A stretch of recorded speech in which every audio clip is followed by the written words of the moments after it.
ॐ सहना भवतु सहनौ भुनक्तु सह वीर्यं करवावहै तेजस्विनावधीतमस्तु मा विद्विषावहै।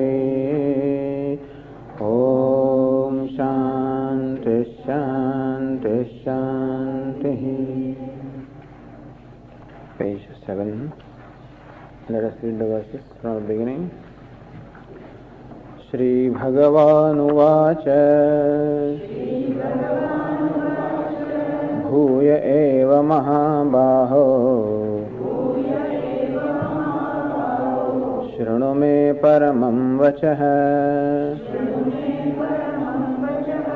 यत्तेऽहं प्रीयमाणाय वक्ष्यामि हितकाम्यया न मे विदुःसुरगणाः प्रभवं न महर्षयः अहमादिर्हि देवानां महर्षीणां च सर्वशः यो मामजमनादिं च वेत्ति लोकमहेश्वरम्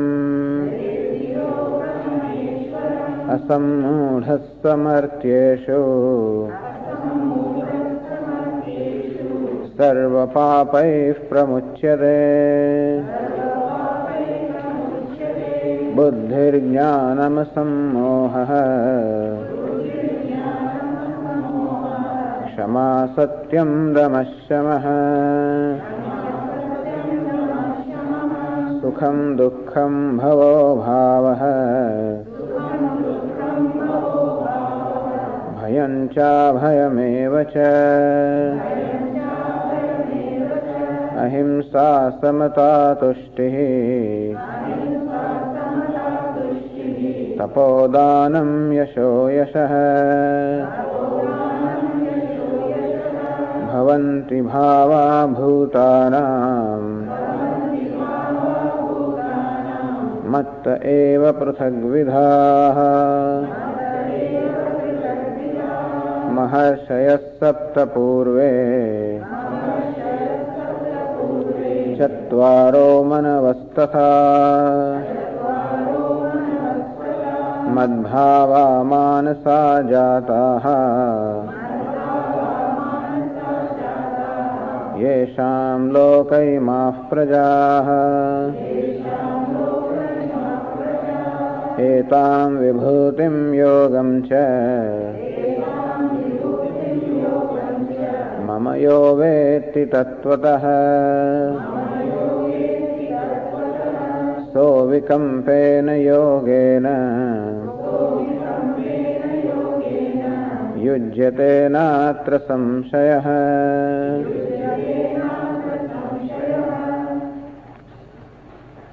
एतां विभूतिं योगं च मयो वेत्ति तत्त्वतः। एतां विभूतिं, this vibhuti, this glory, vibhuti vividhena bhavanam, my becoming in various manifold ways. So one becoming or one appearing in many ways is called vibhuti. One taste, phenomenal taste, appearing in different kinds of tastes, like the sweet and the bitter and the sour. One sound appearing in different kinds of notes. One smell appearing in different kinds of fragrances. All of this is the vibhuti. How one becomes many, or one appears as many, that's called vibhuti. Vi and bhuti. Bhuti means bhavanam, becoming. Vi means vividham, various. Becoming variously is called vibhuti. So Lord Krishna explained how he has become variously, how he has become the whole universe. He said how he is the internal world of thoughts and feelings and emotions. Buddhihi jnanam asammoha kshama satyam damaha shamaha. All these various thoughts and feelings taking place inside matteva prithagvidaha. All these emotions or all these dispositions that arise within oneself, Lord Krishna says, all of them arise from me. Which means that I alone manifest as all these various thoughts and dispositions in the mind. That means I am the very being, I am the very creator, I am the very material of the internal world. And Lord Krishna is interestingly also explained how he is the external world. So this whole external world of beings, the beings are mobile and immobile. These beings is said to emerge from all the rishis. This is the idea. In India it is said that all the living beings have come out from the rishis. As I said yesterday, that's the reason why everybody in India can trace their source to some first person, some first sage. And these rishis themselves, or we can say that if you look at the universe, we see the manifestations of knowledge everywhere and manifestation of power.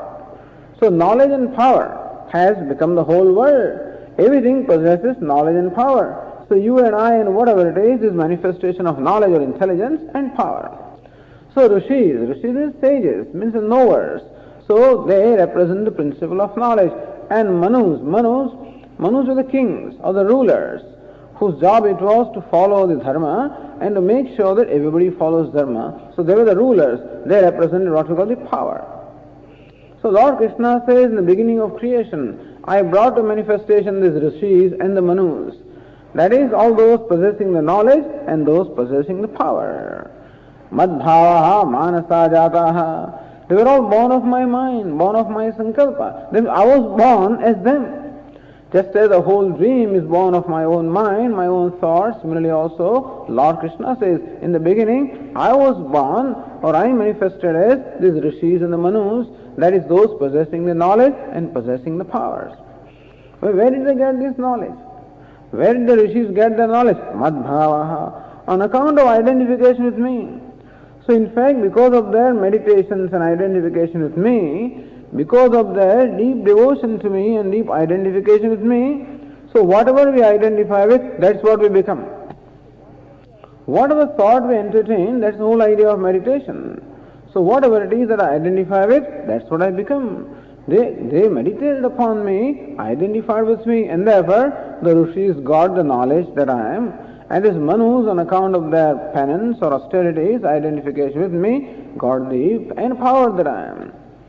And so madbhavaha, it's my knowledge alone that is manifest in the rishis or sages, is my power, the ability or energy that is manifest in these manus or the rulers. Yesham loke ma prajaha, and from them all these prajas, all the living beings have come out.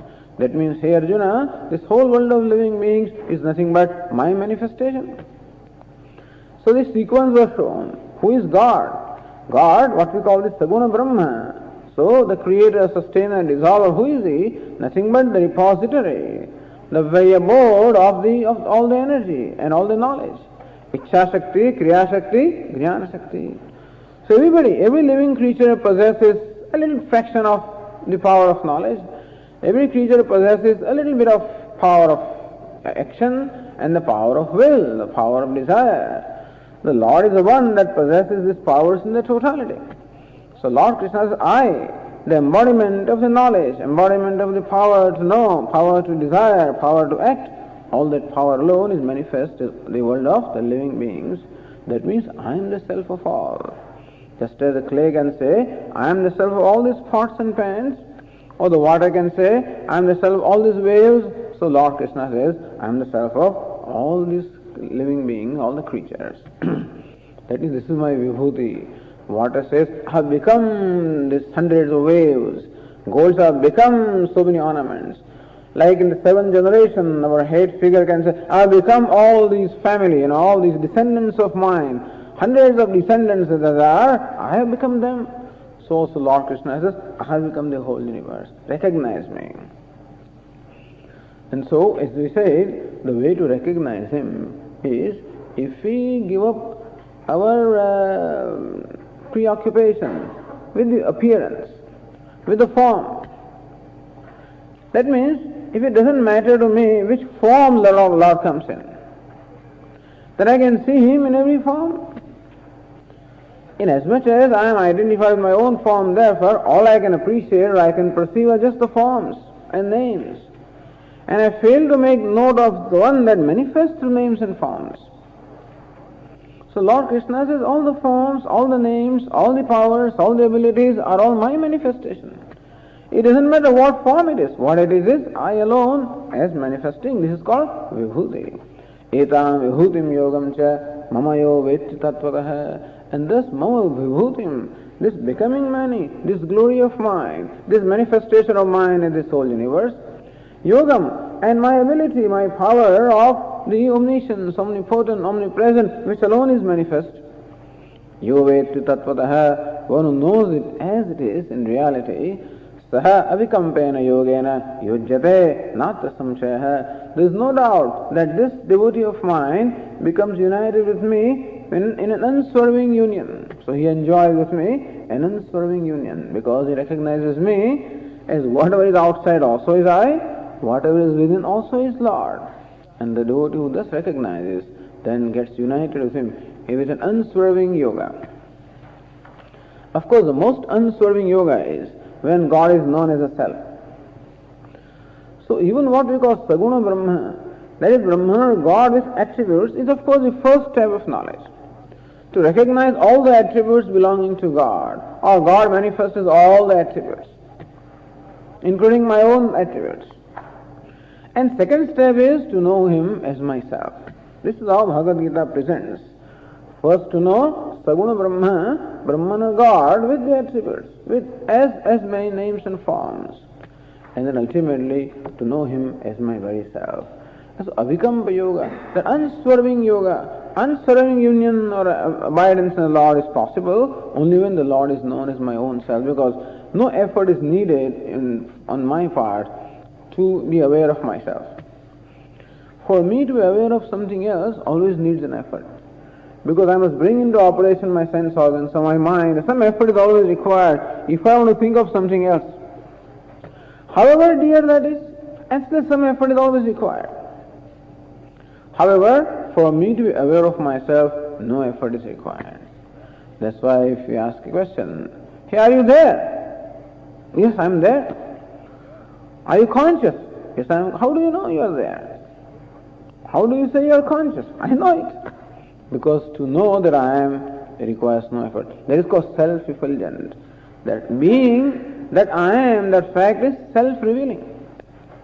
That I am conscious, the fact is self-revealing. And therefore, no effort is needed on my part. Therefore, when I recognize that I am, and that I am conscious, that pure existence that I am, the pure awareness that I am, itself is God. The God, that alone, that existence that I am, that awareness that I am, that intelligence that I am, that love that I am, that alone is the whole universe. That's the recognition. Ultimately, the devotee recognizes that who am I? What is the nature of I?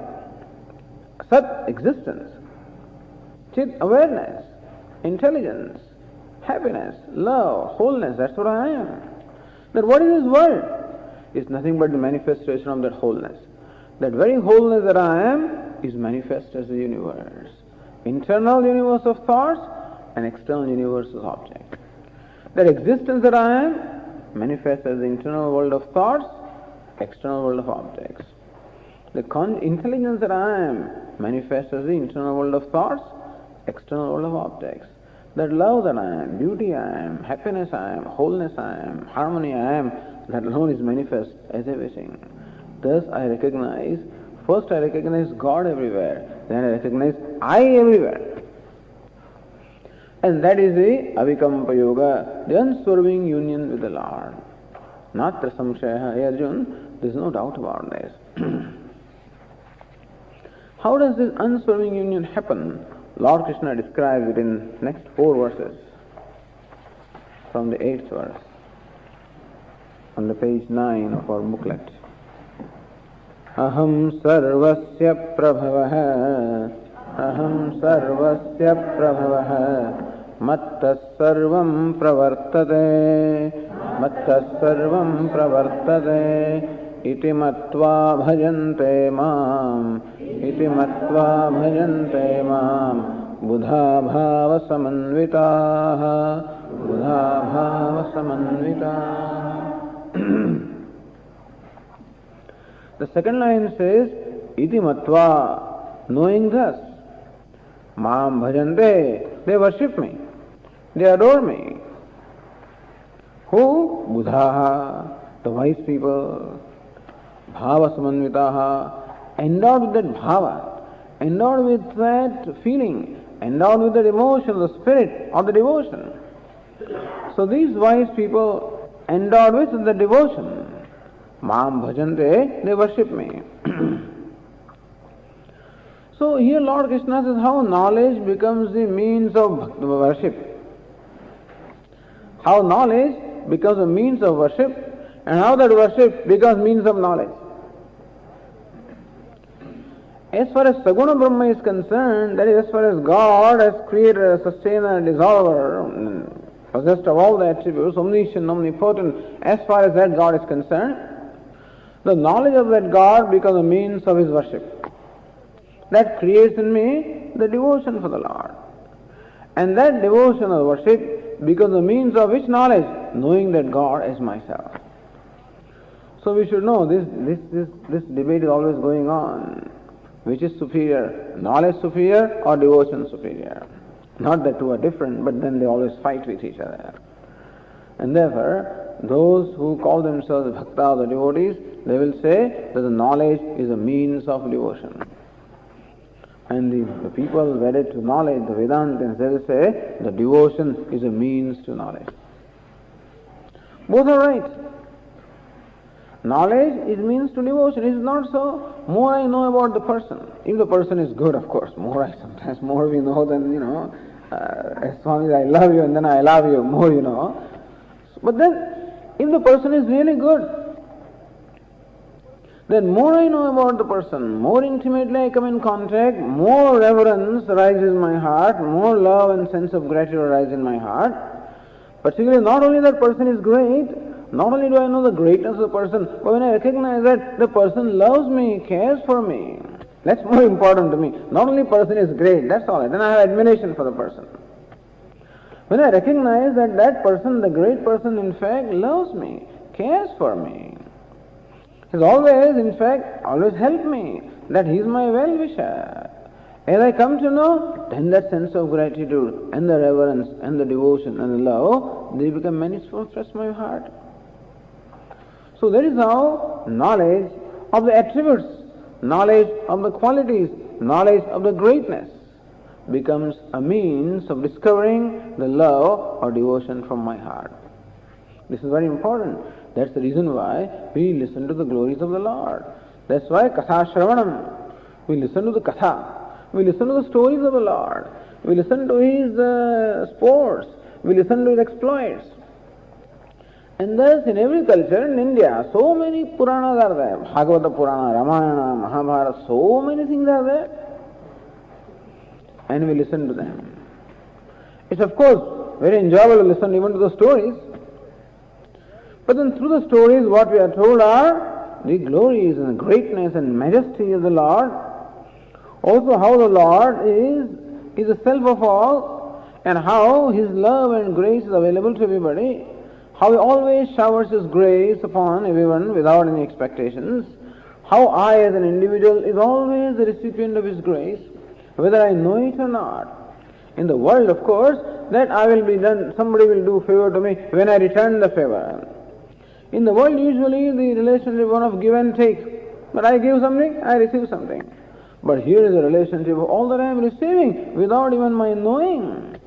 I do not even know that, as I said, even before I was born, everything was done for me. Every preparation was done for me to sustain my life and grow. And as I was growing at every step, whatever was required was always provided to me.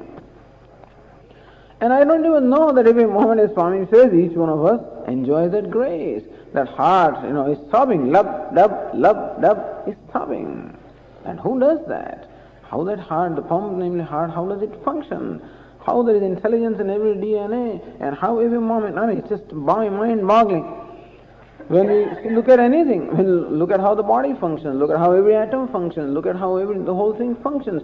Not only it functions, but functions such a way as to in fact help me, serve me.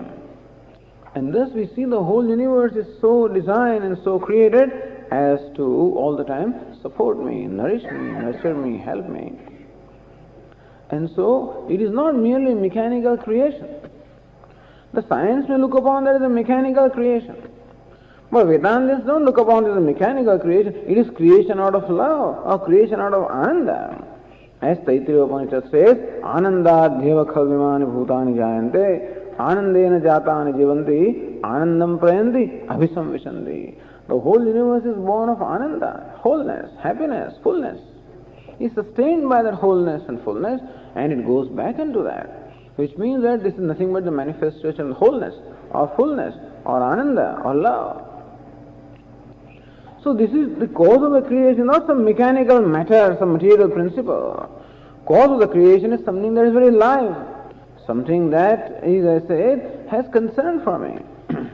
So thus, as I understand or learn, thus the glories of the Lord, His greatness, His majesty, His love, His kindness, His grace, and more I learn about it, more and more the devotion is invoked from my heart. So in this sense, we say that the knowledge is a means of discovering love or devotion. And then that devotion ultimately becomes a means of knowing the God as myself. That whole process is described by Lord Krishna in these 4 verses. In the 8th verse we just read, Aham sarvasya prabhavaha mattas sarvam pravardate. Buddha. Buddha means the wise people. So people who know the realities of life. Lord Krishna says, they know me. How do they know me? Aham sarvasya prabhavaha. I am the prabhavaha. Utpattihi. Prabhava means utpattihi. See, I am the very cause, I am the very origin of the whole universe. Prabhavati asmaditi prabhavaha. The one from whom something originates is called prabhava. Means the cause. I am the very cause of the whole universe. I am the very origin of the universe. From me the whole universe has emerged. Alright, suppose the universe emerged from the Lord. Now where is He? Does He have any role to play as far as the functioning of the universe is concerned? When we say that God is the cause of the universe, fine, maybe the universe emerged from Him. Now does He have any role to play with reference to functioning of the universe? He says yes, mattas sarvam pravardate. Everything is prompted by me, activated by me, stimulated by me. So wherever we see any activity, understand that that activity originates from Him. So not only the universe is created from me, but I am the one that runs the whole universe also. Wherever you see any activity, either in a living being or in an inert thing, understand that all that activity is nothing but originating from the Lord, who is a very intelligence, who is a very awareness, and therefore who is the very source of all the energy, all the action. Understand that we are talking about Saguna Brahman. We are talking about Brahman, God, who is creator, sustainer, dissolver, omniscient, omnipotent, what we call Saguna Brahman or Brahman, endowed with all the attributes. It is that is creator. That Nirguna Brahma cannot even be said to be creator. Even the creatorship, etc. are all attributes. Nirguna Brahma, Brahma in its ultimate Sarupa, cannot even be said to be creator or sustainer or anything at all. It's beyond every other description. Or not possessed or free from every attribute. But here when we talk of Brahman as a cause, he says, I am the very material cause, I am the very intelligent cause, I am the creator as well as I am the creation, I am the maker as well as the material. Aham sarvasya prabhavaha. So when Lord says that I am the cause of everything, I am the origin of everything in both ways. That I am the cause, the intelligent cause. It's I who has created everything, the material cause, I who has become everything. And therefore, to know God, this is one interesting thing. He says, I am the cause of everything. See, thinking of God can be done one way, is to direct our attention from the effect to the cause. What we perceive is all the effect. But if you want to know how God is involved, then the cause of this thing. Somebody did something. Swamiji, he behaved in a certain way. Alright, what's the cause of that? Oh, because I did something, but what's the cause of that? Ultimately, ignorance, what's the substratum on that? Ultimately, a cause. When you keep on tracing the cause, it will turn out to be the same intelligence, the same awareness, same sat, same asti, bhati, priyam. That is the ultimate cause. Aham sarvasya prabhavaha. I am the cause of everything. Therefore, nobody is the cause also. Even in our day-to-day things, when we keep on saying, you did this and you did that and so forth, ultimately, who does everything? Mattas sarvam pravadade. Everything ultimately is activated by me, energized by me, enlivened by me, stimulated by me, prompted by me, propelled by me. But Swami, what does it mean? That I am the self of all. I am the antaryami. I am the one who dwells within everything and controls everything. So there is a very elaborate discussion in Brihadaranyaka Upanishad, that's called Antaryami Brahmanam, where it is said how the Lord dwells in the very earth. Earth is the body. Earth does not know. By remaining within earth, it controls the earth. Meaning, the earth possesses earthness. That is because of the Lord who is the very self of the earth. Very self of the water, fire, air, space, sun, moon, lightning, everything. He is the self of everyone and everything. And as a self, he governs everything, controls everything, prompts everything, impels everything.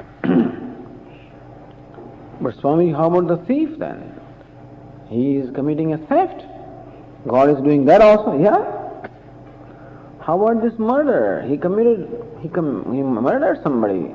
And he says, Mattas sarvam pravadate. Everything is stimulated by me. Everything is ultimately activated by me. That means what he is asking, if God is asking him to do this also.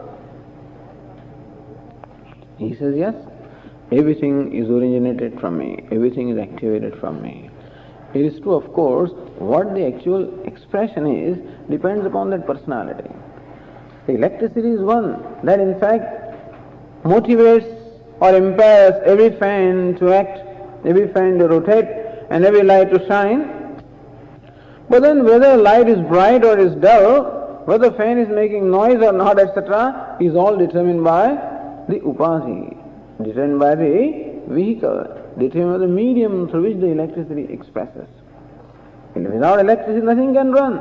But how it runs and what it does is determined not by electricity but by the vehicle, the appliance, the medium through which it expresses. Similarly also, the same intelligence manifests in the heart of all. In one it comes out as a saint depending on how the personality is.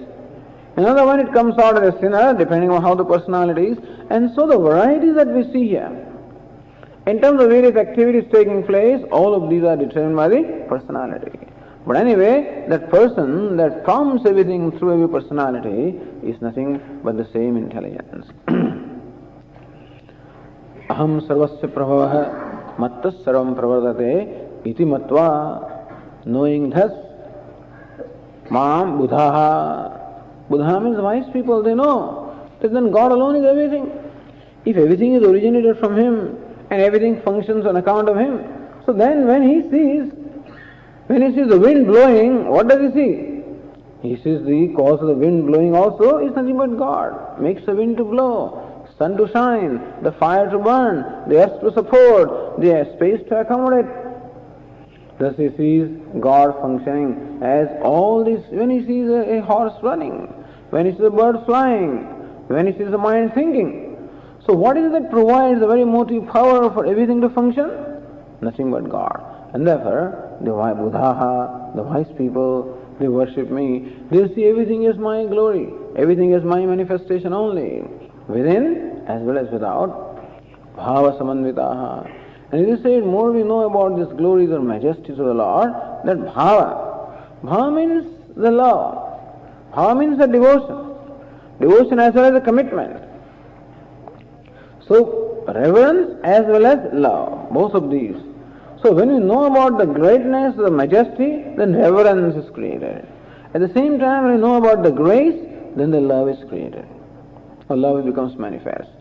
So the wise people, when they know God in this manner, as the origin of everything, self of everything, one that prompts everything, one that runs everything, then they discover that love as well as reverence to the Lord, Mam Bhajante, and they worship me.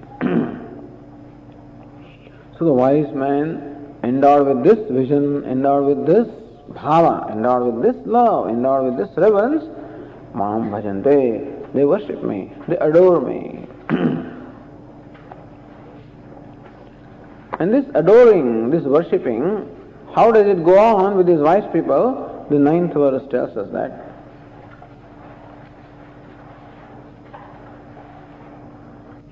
Macchitta madgata pranaha, macchitta madgata pranaha, bodhayantah parasparam, bodhayantah parasparam, kathayantascha mam nityam, kathayantascha mam nityam, tushyanti charamanti cha, tushyanti charamanti cha.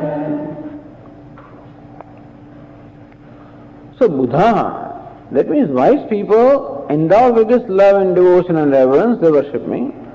That means the worship is in fact, is endowed with knowledge. Our worship is supported by knowledge. It's not just what we call the blind faith, which is also fine. There's nothing wrong in having blind faith, but still, this faith that they have, or this love that they have, is something that arises from their understanding. And therefore, macchittaha, those whose minds are always in me. Macchittaha. So mat means the Lord here. So in me alone there is chittam. Chittam is the mind. That means all those whose mind is, these are the people, the devotees, whose mind is always in the Lord. For the simple reason that they see Lord everywhere. As I said, when I understand the Lord as the very origin, as a material cause, as an intelligent cause, as the one that prompts every activity, every motion, every movement, then every moment I see nothing but the play of the Lord. Even when a leaf moves, I see the play of the Lord. When the wind blows, there is play of the Lord. When the flower is blooming, the play of the Lord. And when a leaf falls down, the play of the Lord. Even when I am talking, also the play of the Lord. When walking, doing anything. Every activity, nothing but is, in his mind, nothing but the play of the Lord. Macchittaha, and therefore, their chitta, or the mind, so those whose mind is all the time centered or focused upon the Lord. This doesn't happen right away, but this happens in course of time. So the 9th verse talks about the devotees who are very mature devotees. We start in the beginning. That's the reason why some of these worships and these rituals are also there, to help us do that. It's difficult to be able to see Lord in everything to begin with. That's why we start seeing the Lord in something. Therefore some image is given to us, some name is given to us, some form is given to us, something, and we start from that. And slowly that then expands into seeing that same Lord, or this, same majesty everywhere. But macchittaha, those whose mind all the time is focused on me, centered upon me. Madgata prana, that means that's all, they only think about Lord. And you know how this happens is because of love. It is our own experience also, that when we love somebody or something, how the mind automatically thinks of that. When I love my child, mind thinks about that. Oh, he's gone to school now, oh, he must be in the bus now, he must be halfway, now I think he must reach there, oh, he must be walking to his classroom, and he must be sitting there and doing this, and now they're lunchtime, and oh, he must have opened his lunch box. I don't know, I guess, how you meditate. So nobody has to tell me to meditate when there is love. The reason why we are so much difficult in meditation is because that is not there. For us, meditation very often is an obligatory duty, and therefore we have to do that. And therefore it is so difficult to fix the mind. That's why the Bhaktas say that the very motive power which enables me to meditate or think about something is love. And that's why this is necessary. Love is something that is to be discovered. It's there. Everybody is a devotee, because love is the very nature of the self, and it's not lacking at all. Except that today it is just scattered into hundreds of things. I love my house also, love my child also, love my car also, love my job also. I love my job, Swami. I love my car. I love my children. I love this food. I love this house. I love these curtains. I love millions of things. Nothing wrong in that. But at the moment my love is just scattered into all the hundreds of things. But suppose each one of those things is recognized as God, like, oh, the beauty in the car, oh, that is God. Oh, the curtains are, so what is the color of the curtains? So that beauty is God. So it is nice to love everything, But when I recognize that what I love in the curtain is not the curtain, what I love in the car is not the car, what I love in my pet or dog is not just the dog. It is that life, it is that beauty, that intelligence, existence, grace that is manifesting through that, is it not so? And when I fail to contact that, my love goes away. Either love does not take place if I cannot contact that. When I contact that God in there, that's when the love arises, understand? Even when I love a person, when I love a dog, when I love anything, what enables me to love that? Only when I'm able to contact that thing.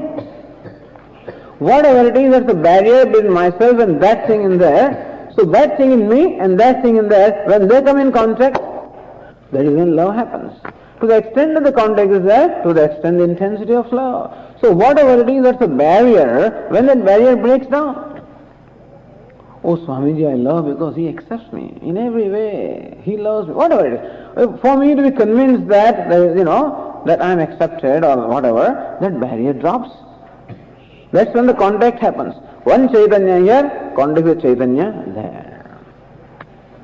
But Swami, where is the Chaitanya in the car? It is there. In motor car also. Same intelligence, same beauty, same love comes with motor car. But then it is easy for me to love when it is my motor car, because then barrier goes away. It's not just a motor car, doesn't invoke that in me. That barrier doesn't go away. But it is my motor car. Even my dad's motor car also is okay. I can drive, but still Dad, give me mine. And I'm 18, I must have my car. Okay, when it becomes mine, something happens to me. The love is always waiting there. It's just bottled up. It's only stifled. It's only waiting to manifest itself when that barrier goes away. So today I require to make things mine in order for the barrier to go away. For a devotee, it doesn't make it his or hers. If I appreciate in every leaf or anything that I see, when I appreciate that beauty, and when do I appreciate? When my raga dveshas are not there. Today I can love something or somebody when that thing or somebody satisfies my likes and dislikes. When they satisfy my likes and dislikes, then I love them. When they cease to satisfy them, I allow them. But to the extent that my likes and dislikes drop, to that extent my conditions are less and less. Today I put conditions upon everything. I can love you provided these conditions are satisfied. You must come home in time, you must do this, must not do that. When all those conditions are satisfied, then I love. So that's why it's so easy to love infants and small children, because they satisfy every condition. The moment they grow up, they become 6, 5, 6, 7, and then start talking, and then 8, 9, they're talking back, 13, 14, and they don't talk, and stuff like that, slowly and slowly. How you find that love is just draining away? It's not that love has gone away. A lot of restrictions have come, a lot of barriers have come, because my likes and dislikes are not satisfied. And therefore, it is not that I have to create love. I just have to make the love manifest. It is there, and all I need to do is to drop these likes and dislikes, drop demands, drop conditions. Don't put conditions on anything. Not easy, but this is ideal. When can I see the beauty everywhere? When can I see manifestation of God? What is God? Existence, Asti. Bhati is that intelligence. Priyam, the harmony. So I can see the manifestation of that existence, that harmony, of that beauty, of that love, provided my mind is open. Thus when I go in the midst of the mountains, on the bank of the river, or I go in the forest, I'm watching the trees and the flowers and the blooms, and at that time my mind becomes free from all demand and conditions. Everything is so beautiful. But there also, if I think the fall colors, the foliage, I think it would have been better had it been a little more red, suppose. Moment I put some condition, immediately some barrier comes in there. I cannot but put condition, unfortunately, because of my own little smallness and insecurities, but suppose I don't. So this is the secret of love, is to drop conditions, drop these barriers, drop likes and dislikes. Then I can see God everywhere. No likes and dislikes. I appreciate everything is God, everything is divine, everything is beautiful, everything is fine, everything is in order. So Macchittaha, if we cannot see that, at least we can put our mind. Every time we can ask ourselves, well, where is the manifestation of God here? This event happens. Where is manifestation of God here? Where is harmony in that? Where is order in that? Is there harmony there? Is there order there? I'll see it. If I intend upon discovering it, I'll find it, because it must be there. Satyam must be there wherever Mithya is, creation. God must be there wherever creation is. But if I am not getting so preoccupied with the creation part, with the name and form part, if I don't get hung up with the names and forms of the costume or the outer appearance, then I'll be able to appreciate the actor wearing that costume. Macchitta. And thus directing the mind all the time, thinking about the Lord. Madgata pranaha. Those whose lives are dedicated to me. Prana means life. Madgata pranaha. Two ways to explain that. So one is those whose lives are dedicated to me, those who live for me. That means that in whose life there is nothing other than worship of me. Prana also means sense organs. All those who perform all the actions for my sake. So we have been given the organs, 5 organs of perception and 5 organs of action. When all the organs of perception, all the organs of actions, all of them are centered upon God. Vani gunanu kathane. Shravana kathayam, in Bhagavad it is said, for a devotee, his vani, that means speech, is only in singing the praise of the Lord. His ears are only in listening to the glories of the Lord. His legs only going to the places of worship of the Lord. His hands performing service to the Lord, and so forth. Whatever is given, all of that is centered upon God. That's called Madgata Pranaha. So these are my devotees whose all the senses, all of these are all centered upon me. Madgata Pranaha, those whose lives are dedicated to me, those who live only for me. That means those in whose life there is nothing other than worshipping me, my bhajanam. So bhajanam, generally when we think of bhajanam or worship, we always think of some singing of the, chanting, etc. Which is fine, that's not the only thing. This is how it is described. When the thoughts are also centered on Him, actions also centered on Him. Doesn't matter what the action is. As long as the action is performed with devotion, whatever action it is becomes a worship. It is true that certain actions like singing glories and chanting are much more conducive to invoke that devotion. But if I could perform any action with devotion, that action becomes a worship. Alright, so Macchittaha, all the time thinking about me. Madgata Pranaha, all the time performing actions to me, serving me. That means in whatever actions they perform, they see that as an offering to the Lord. Now when they are amongst one another, these devotees, what is subject matter of the discussion? Bodhayantah parasparam. All the time talking about me only. So when they meet each other, they only talk about me. Bodhayantah parasparam. Each one tells them, his experience. Each one tells them about whatever he knows, whatever he has thought. And thus God alone is subject matter of discussion among the devotees. Kathayantascha mam nityam. So, this is when equals get together. But suppose somebody comes who wants to know, a jignyasu, one who wants to know comes, Kathayantascha mam nityam, then they talk about me only. So when they are among each other, then they discuss me, and when someone who is interested one comes, then they only talk about me. See, the ideal devotees whose life is totally filled with God. So it's an ideal that Lord Krishna says, these are my devotees, that's how they worship me. Knowing my glories, me, all the time talking about me, all the time discussing me. Swamiji, then what else then how do they live? Do they have nothing else to do? They have nothing else to do. This is the only thing they have to do. Then how can they function in their families? But then, as far as their actions are concerned, even if they perform actions for the members of the family, it's still for offering to the Lord, in that form. And so, God becomes the center of their whole existence. That must be pretty boring, Swamiji, but then all the time. No, it's an entertainment. So sometimes I ask Swamiji, do you do something of, what do you do for fun, you know? Do you go to movies sometimes? And do you do this? What do you do for fun? As though what you do is no fun, you know. I mean, it's taken for granted. That poor Swami, that now there is no chance, you know, I mean, no fun in his life. All the time very serious, and all the time only talking about Bhagavad Gītā and Upanishad and Vedanta and it's all heavy stuff. Because when we listen to that, then we get exhausted in about half an hour, you know, and we start doing. It's very difficult. When this just is poured upon us incessantly like this, how long can we absorb it? A few minutes, 10, 15 minutes, depends. Everybody has their own limits of tolerance. But 1 hour is too long. 1.5 hours is extremely long. Many people just doze off in 5-10 minutes.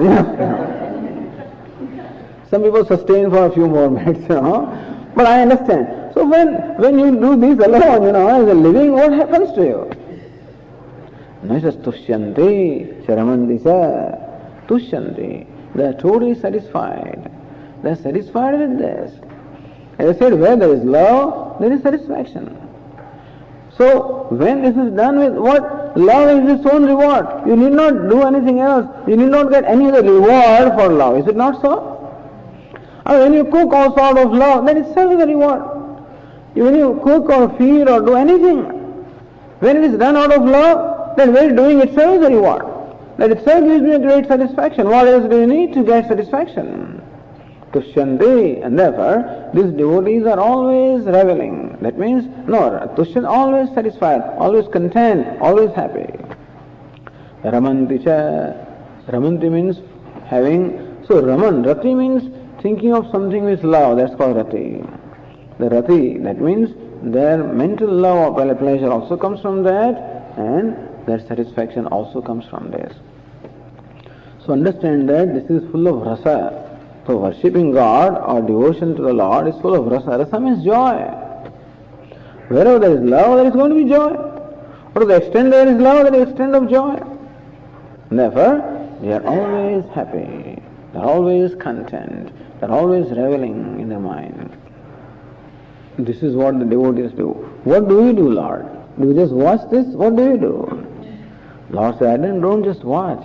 They are not alone. This is a partnership thing, you know. So he's very much involved in it. That's why I say, we are talking about God who is live, not just a mechanical stuff, you know, it's not a mechanical order. It is something live, responding order. How does it respond? So the 10th verse says that. Tesham satata yuktanam bhajatam priti purvakam dadami buddhiyogam tam yena mamupayanti te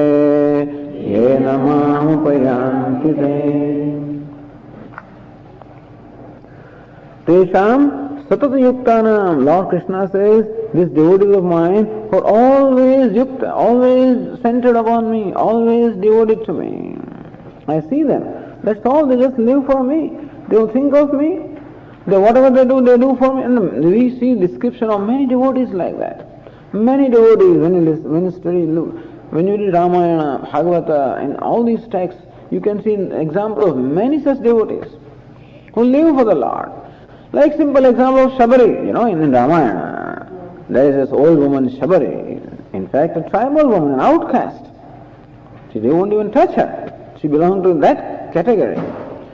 And she was so devoted, she lived in the forest, and there were many hermitages, many ashrams were there, of many sages, and she just loved them. She wanted to do something for them, but she cannot.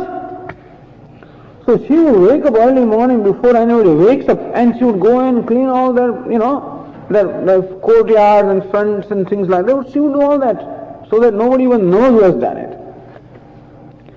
And of course her teacher, his name was Matanga, sage Matanga, so he blessed her. He says, well, Shabari, one day Lord will come to your home. Lord will come to you. Oh, Shabari says, Lord will come to me? Wow. Then I must be ready for him. That's all. So Lord is ready to come. So all the preparations are done. They say that after Lord will come to your heart, just prepare your heart for his arrival. That's all. So that was discussed earlier. In the 9th verse, what do you do to prepare for his arrival? So Shabri started preparing. He said, Lord may come anytime. She didn't know when he would come. And therefore, she would every day, she had a little hut in which she was living, and so prepare this. She would take this with the cow dung, plaster the floor every day, and then also clean up the front yard, and go to the forest and pluck the ripe fruits, and go to the well, get fresh water, prepare the asana. When the Lord comes, then this is where he will sit. This is how I will wash his feet. This is the water that he will drink. I'll give these fruits to him. All of this she goes on. That's all she thinks. No, but the Lord will be coming here.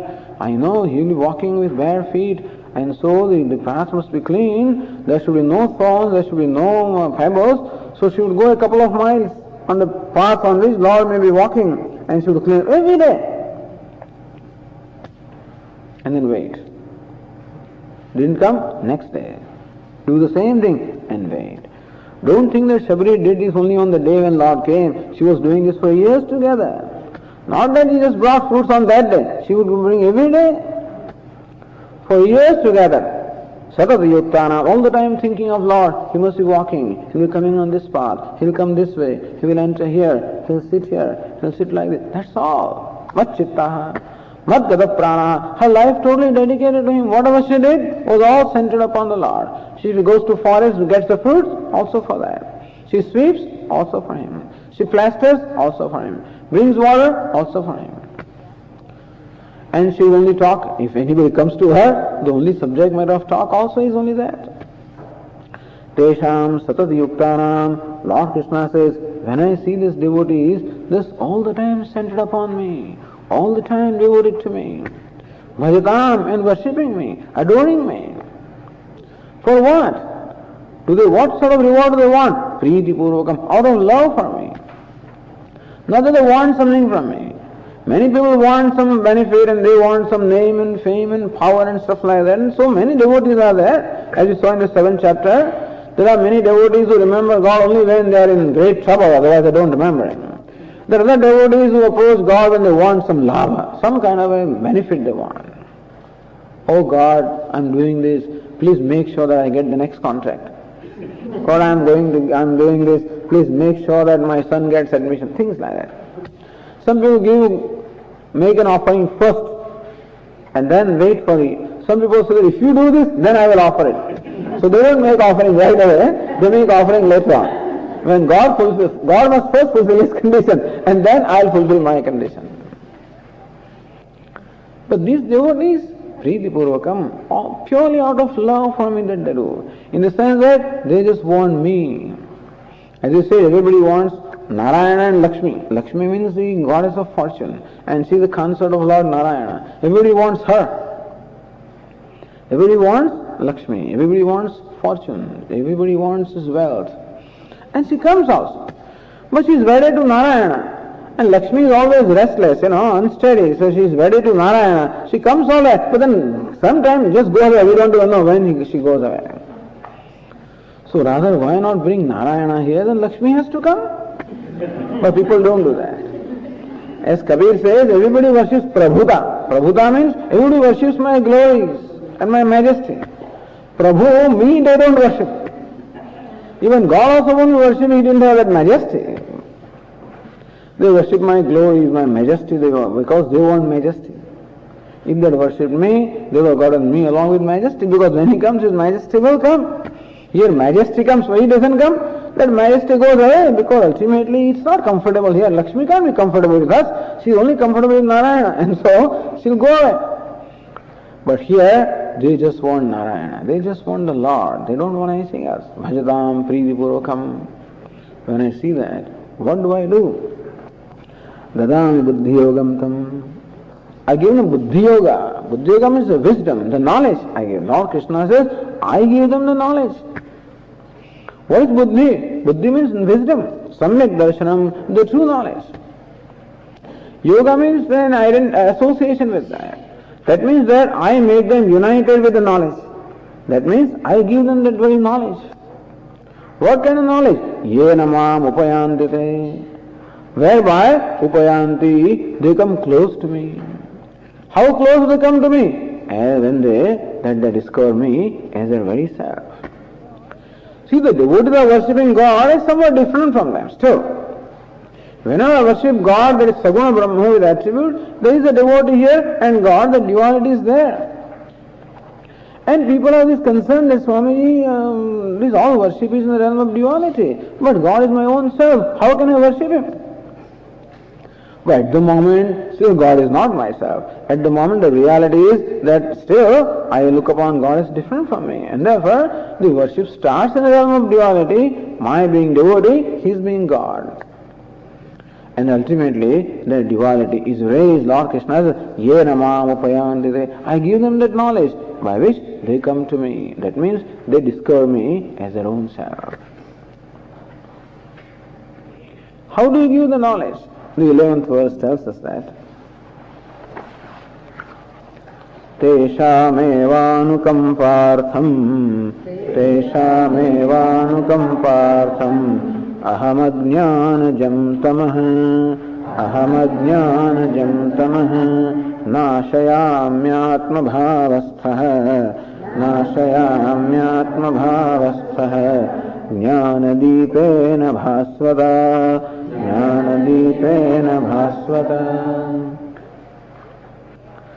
Tesham eva anukampartham, out of compassion for them. So see, these devotees, by their very act of devotion, by their very dedication to the Lord, create compassion in the Lord. Katham nama shreyasyat, how to bring about their welfare, how to bring about their well-being. So this concern is created in God. Then our job is done. Our job is to make Him favorable to us. God is everywhere. When can He be known? When He becomes favorable to us. How do I make Him favorable to me? By worship. So by service, by worship, by the total dedication, ultimately, the idea is that He becomes favorable to me. The whole universe becomes favorable to me. That order becomes favorable to me. That the devotion, love, everything becomes favorable to me. Anukampartham, this is described like this. Lord Krishna says, Tesham eva anukampartham, so prompted by the compassion towards them. The compassion as to how how their well-being will take place. How will their goal of the life be achieved? So God gets concerned as though He becomes favorable. Anukampartham. Aham ajnanam tamah nashayami. Lord Krishna says, I nashayami. I destroy tamah, the darkness. The darkness of ignorance in their heart. The darkness born of ignorance. Ignorance itself is darkness and it brings about further darkness. Ignorance is darkness that I do not know who I am, I do not know that God is my own self. I do not know that I am what I am seeking, ignorance of that.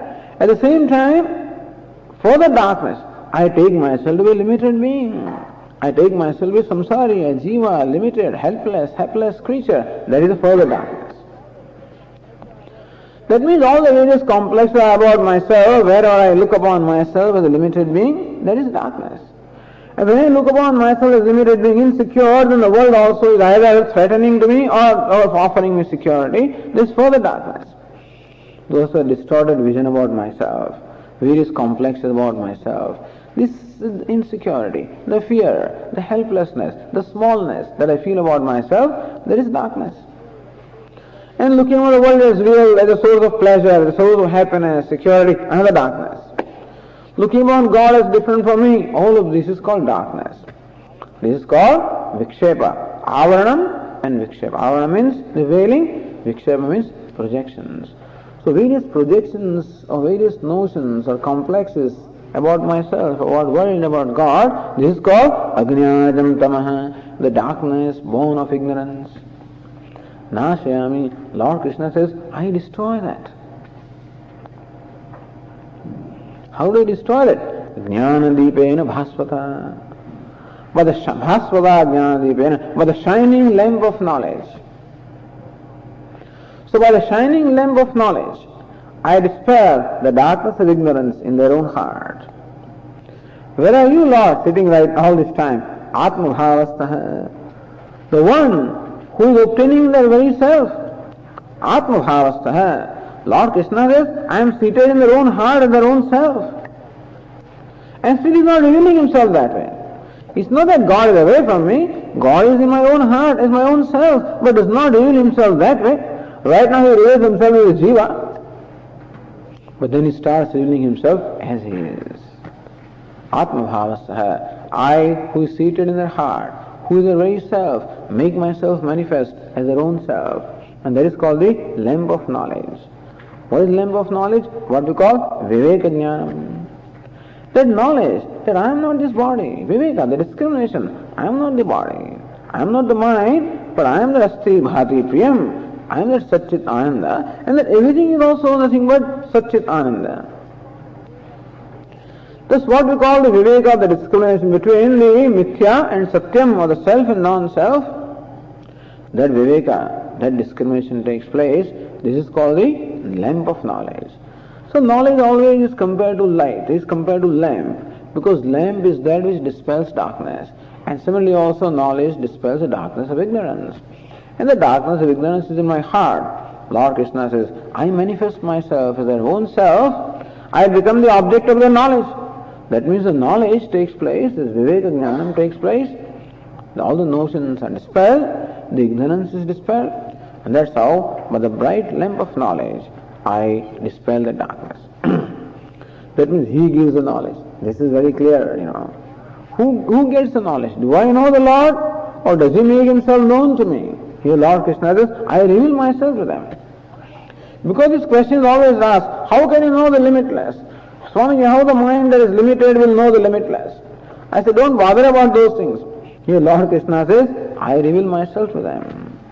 When the mind has become, as we said, earlier described, when mind has become totally devoted to him and worshipping him only for the love out of him, then he becomes totally favorable to me.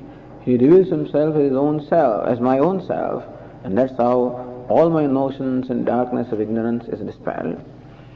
Nashayami atmabhavastaha jnanadipena bhasvata. Bhasvata jnanadipena, by the shining lamp of knowledge. Thus I light the lamp of knowledge, dispel the darkness of ignorance, and that's how the ultimate knowledge to avikampa yoga. Then the devotee knows the Lord as his own self, and now therefore he gains an abidance in the Lord which is unswerving. So in the 7th verse we are told, Saha avikampena yogena yujyate. He gets united with me with what we call the unswerving yoga. How? That was described in these verses. Ultimately, these devotees know me as their self and abide me effortlessly. That is called avikampa yoga. So in these 11 verses, Lord Krishna has described his tattva. Tattva means his true nature as he is, both saguna as well as nirguna, and how first the knowledge becomes a means of devotion, and how the devotion becomes means of knowing him as a self. Okay. Om Purnamada Purnamidam Purnat Purnamudachyate Purnasya Purnamadaya Purnameva Vashishyate. Om Shanti Shanti Shanti. Shankaram Shankaracharyam Keshavam Vadarayanam Sutra Bhashya Krutau Vande Bhagavantau Punah Punah. Ishvaro Gururatmeri Murti Bheda Vibhagine Vyomavad Vyapta Dehaya Dakshinamurtaye Namaha. Om Shanti Shanti Shanti. Hari Om.